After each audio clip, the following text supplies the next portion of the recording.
I want to know your story. You met in rehab. That's where you fell in love. That's great. Can we have some more details, please? Was she standing at the coffee machine and you saw the silhouette from behind and said, "Ooh, I got to tap that"? No. Actually, at that point in my life, I was done tapping shit. I was absolutely Tapped out. I was tapped out. I was a wreck. I had just come from Utah. I had spent the last 18 years moving to Utah, building a family in Utah, trying to make it. It was 2008. The recession had hit. I was a fly fishing guy that couldn't make money in a town that I couldn't afford to live in. I was losing job after job. I had two beautiful daughters.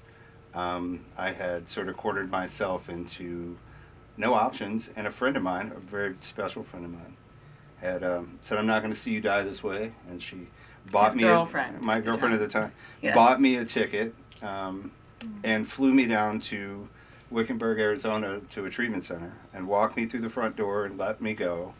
And about 10 minutes later, I saw Laura, who I thought worked there at the time. She looked more regal and more sophisticated than anybody else there. And I think that was one of the first things that I was attracted to, was just the way you held yourself. Oh, that's beautiful.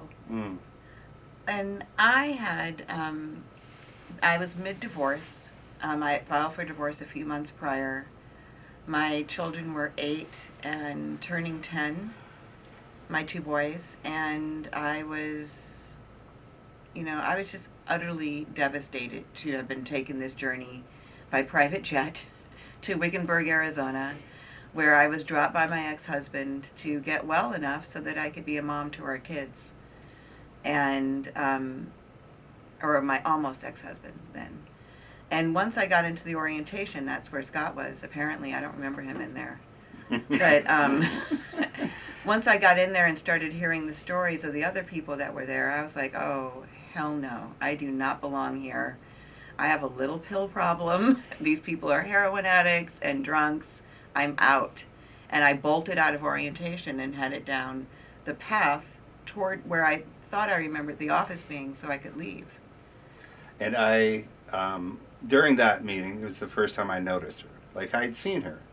But when she told her story about having 2 kids and being flown down to rehab, I was struck. I was a couple years out of a divorce. I had 2 daughters, and I remember, and I know this sounds so cliche, but I remember thinking I had seen her before and I knew her, but I didn't, and we couldn't have come from more different places at the time, Hollywood, Park City, Utah, and when she got up and left, I actually got up and left the meeting at the same time, which I don't think we were supposed to do. Were you following her, Scott? I was. I felt compelled to speak to her. And did you do that? Yeah. So please tell me what you did. So imagine Laura is running down the corridor. You're on her heels. What do you say? Hey, you, turn around, or what? Like, what how do you did get I tapped you on the shoulder, maybe? You tapped me on the shoulder and you said, "I'm really sorry to hear about your divorce." Mm-hmm. And I thought you worked there. And you were trying to chase me down to come back into orientation, and I was not having you. And you were looking me up and down like, what does this guy want? Yeah. Yeah. And really what happened, to the best of my recollection, because during this whole time, probably the whole 28 days we were there, I cried more than I've ever cried. My memory's really fuzzy. I have blank spots. But what I remember happening is he talked to me about his daughters and how he was there to get well enough to take care of them. And so by the time I got to the office and met with the director, he kind of talked me off the ledge. I came out to stay for a week. That's what he talked me into doing. And Scott was there. So I was still sitting in the waiting room waiting for her to come out. Yeah. Wow. And I just felt sort of compelled to be near her at that time. And it really is interesting because, we think rehab hookup. Like in our community, people joke about that as in the recovery community. But I was really just struck with curiosity when I met you. And again, I felt just like I wanted to be close to her. And I think that her story resonated with me in a very empathetic way. Like, I know what it's like to be where you are. And I had already lost my kids. So I thought, I think when you told me you were about to leave, I was like, oh, you can't do that. If you want your kids, you got to stay here.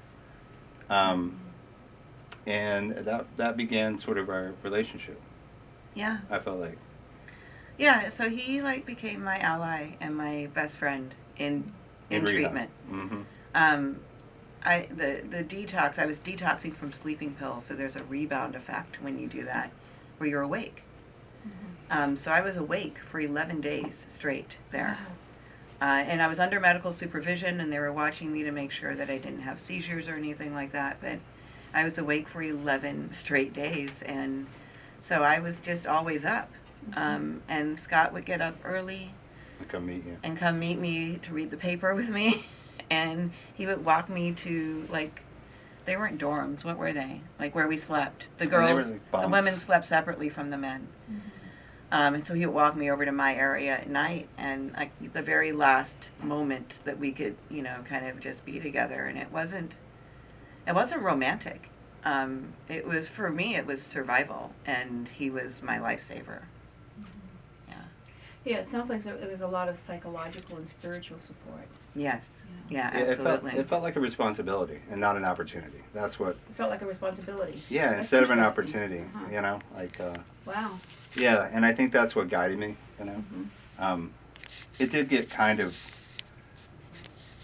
like Oh, he kissed me. I did. Well, yeah, so eventually. that's the next thing. I was like, I know you guys violated a policy, right? That you're not supposed to do. What Well, was that? Well, first, we weren't supposed to be together. It's a facility where men and women are kept separate. We So, were yeah. we were kind of lined up with some really highfalutin people. Highfalutin. Well, we were some well-known people from the world, Yeah. and Right. I mean, I felt like a total bum because I walked in there with a flannel T-shirt off the river in Yeah, Utah, right.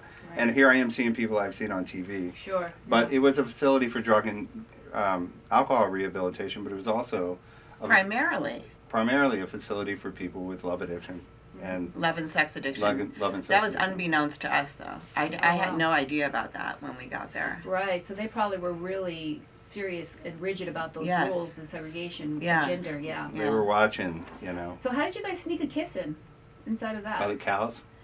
By the cows. There was a balcony off one of the counseling buildings that looked over a pasture, and this amazing thing happened every time the sun went down, where the cows would do like this opera. And I had never seen anything like that before. He took me up there to show it to me. He had seen something like it before. Yeah, like being in Utah, it was a very common Yeah. thing. I don't know what. I It's one of those had things never that- seen a cow pasture before, so and there was that. I lived in the middle of a number of them. Yeah. Right, right. And after one particular chorus of moos, Cacophony of Cacophony. cows. he turned to me and he kissed me, and I was nonplussed. I didn't know what to say. I did not kiss him back. I was not expecting it at all. I thought I'd made a huge mistake. I was like, "Oops." You did. I did. Uh-huh. That was like the best mistake ever. Right? In Yeah. retrospect, right? Well, I thought I had crossed a boundary because I thought I had not asked for permission, but I thought I could, you know, sort of sense that it was an opportune time. Oh, wonderful. So we've gone from responsibility to opportunity. Very Yeah, that good. was an You are opportune really time. traveling. Yeah. But that's as far as it went. I think what I wanted her to know is that I liked her.